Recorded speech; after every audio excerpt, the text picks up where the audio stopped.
प्रिय देशवासियों, आज फिर आपके समक्ष सुप्रीम कोर्ट के द्वारा किया जा रहा अलग अलग व्यवहार के बारे में एक छोटा सा नमूना आपके सामने पेश करता हूँ। 14 फरवरी को अरविंद केजरीवाल जी के ऊपर किसी ने मानहानि का मुकदमा किया। उसकी जब सुनवाई हुई तो कोर्ट ने केजरीवाल से पूछा कि आपको हम 15 दिन का समय देते हैं, आप माफ़ी मांगिए। सबसे पहले तो ये बात है कि आप किसी की इज्जत उतार दो और उसकी सज़ा सिर्फ माफ़ी हो तो इस देश में लोग सभी की इज्जत तो उतारेंगे ही, और विशेषकर राजनीतिज्ञ एक दूसरे के लिए कुछ भी बोल सकते हैं, लेकिन अगर आम आदमी बोलता है तो उसे सज़ा तुरंत मिलती है। और यही एक देश है जहाँ पर इज्जत की कीमत लगती है। कोई 10 लाख का दावा करता है, कोई 2 लाख का करता है, कोई 50 करोड़ का करता है, कोई 100 करोड़। इज्जत को कभी भी कीमत से आंका नहीं जा सकता, लेकिन हमारे देश में पिछले 70 साल से यही नाटक चल रहा है। और अभी जो उदाहरण मिला कि एक राजनीतिक किसी को बदनाम करता है, वो आदमी केस करता है, तो न्यायतंत्र कहती है कि तुमको 2 हफ्तों का समय देते हैं, तुम माफ़ी मांग लो। 2 हफ्ते बीत गए, 11 मार्च को फिर हियरिंग हुई, तब फिर यही प्रश्न सुप्रीम कोर्ट उठाता है।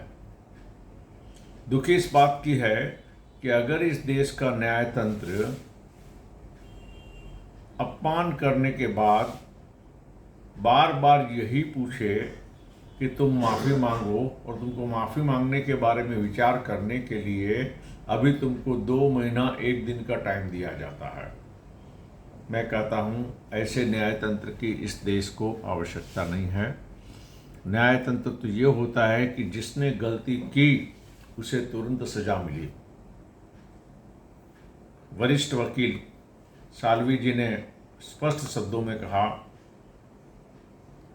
कि सिंगापुर के अंदर 90% केस में इंस्टेंट जस्टिस होता है, मतलब उसी दिन जस्टिस होता है जिस दिन कोई अपील करता है।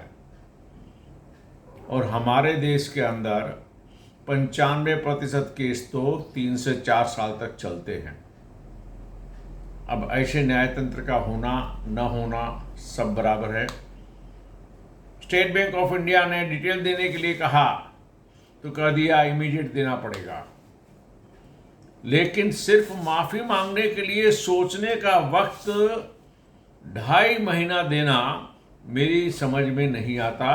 यानी इस देश का न्यायतंत्र भी संविधान के आर्टिकल 14 का कोई महत्व नहीं रखता, और न ही इस देश के न्यायतंत्र अपने जिम्मेदारी को समझते हैं। न्याय किसे कहते हैं, न्याय कैसे करते हैं, शायद वो इससे परे हो गए, उनको मालूम नहीं है, भूल चुके हैं। उनका स्वार्थ, उनका अपना एक न्यायतंत्र के ऊपर कंट्रोल, न्यायतंत्र को स्वतंत्र बना देने से ये बहुत बड़ा नुकसान डेमोक्रेसी के अंदर, लोकतंत्र में हम सबको हो रहा है। कि अगर एसबीआई को कहा जाए कि डिटेल दे दो, तो फिर माफ़ी मांगने के लिए समय देने का मतलब क्या, मेरी समझ में नहीं आता। बस इस तरह जिस तरह भी केस होंगे जिसमें न्यायतंत्र ने गलती की है, जिसे एक सामान्य व्यक्ति भी समझ सकता है कि माफ़ी मांगने के लिए समय क्यों, पहला तो सवाल ये आता है। और दूसरा ये आता है कि आप स्वीकार करो कि जो शब्द केजरीवाल ने उठाए, क्या उसने दूसरे का अपमान किया है कि नहीं। अगर अपमान किया है तो अपमान के लिए क्या सज़ा मिलनी चाहिए, सज़ा क्या देनी चाहिए। क्या किसी की इज्जत की कीमत पैसों में आंकी जा सकती है? लेकिन हमारे देश में पिछले 70 साल से इस बारे में कभी नहीं सोचा गया, और इसी का परिणाम है कि न्यायतंत्र आज प्रैक्टिकली न्यायतंत्र नहीं अन्याय करता है। और इसी वजह से मुंबई जैसे शहर में 50,000 से अधिक लोग बेघर हैं।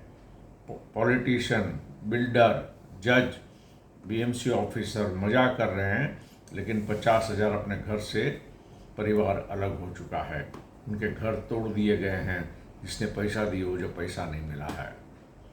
बस इसी तरह से जब कभी भी देश का कोई भी न्याय तंत्र में इस तरह का किस्सा आएगा तो हम आपके सामने रखेंगे और आपको बताएंगे कि देश का न्याय तंत्र योग्य है या नहीं, और अगर हम लोग को मिलकर करना है तो क्या करना चाहिए, इस पर चिंतन करना होगा। सभी को जय हिंद।